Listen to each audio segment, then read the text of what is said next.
Civil servants are considering whether or not to strike over their pay, pensions and living standards. The Public and Commercial Services Union, which represents all workers within the service, is currently balloting members over the cost of living crisis. Really? I mean, honestly, the union has made several demands, including a 10% pay rise, a cut in the working week and reduced pension contributions for its members. You don't sound convinced. I'm sorry, but the civil servants, right? So you're talking about people who work for the government. Yeah, but then you have to remember there's also, layers. I know there are different layers, but you know, this doesn't feel comfortable for me. You know, they're government workers. We're paying for them. So. Yeah. Is it because it would be coming out of the public purse? I think so, yeah. I mean, it's coming out of the public purse. They already have pretty good pensions and they're all well looked after. And, you know, there were a lot of people who went through the pandemic who lost everything. A lot of self-employed, a lot of businesses and things like this. And so when I hear government workers who were looked after throughout the pandemic, they were furloughed, you've got all the schemes going on, I think there's a disconnect with understanding what a lot of people from the general public went through and those who work in the public sector. Yeah, that's true. But I mean, you have to think of the NHS, the police force, you know, all those sorts of civil servants, and you know, a lot of them are ordinary people as well. I would say, but a 10% pay rise. That's a bit much, isn't it? But even the police, the NHS, and you know, whilst you know, they did an admirable job. That is their job, and they're paid to do that job. And they had a job during the pandemic. A lot of people lost everything. So.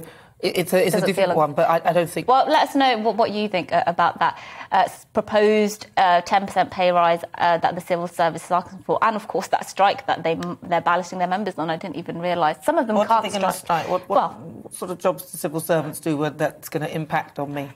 I'm trying to think of something. That's firemen and police and people like that, but they're not specifically talking about those. Yeah, well, let us know what you think. But we mentioned there they want a 4-day week as well. Well, the Welsh Government is actually being urged to trial a 4-day work week for those in the public sector. They were made aware of a report showing that 2/3 of people would like shorter working hours and 60% of people would support a pilot scheme to see it happen.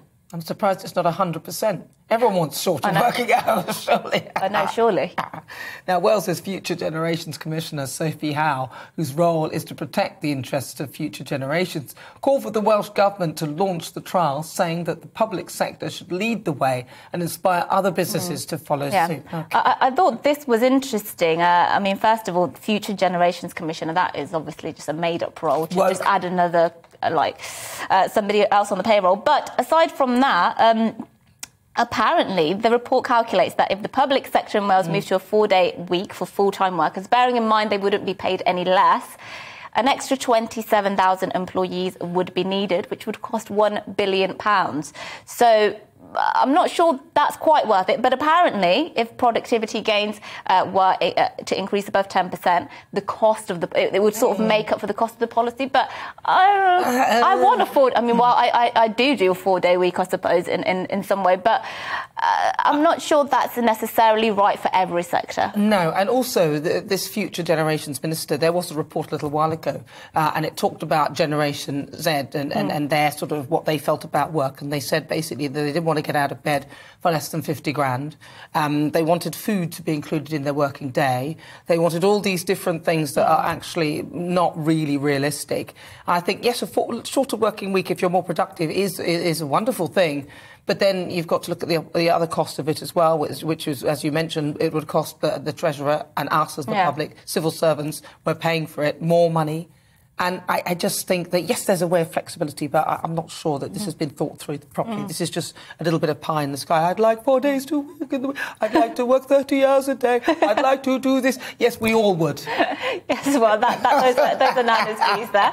Let us know what you think about a 4-day working week. I'm not sure many people wouldn't, you know, like 4 days a working week and still get paid five days. Who's going to object to that?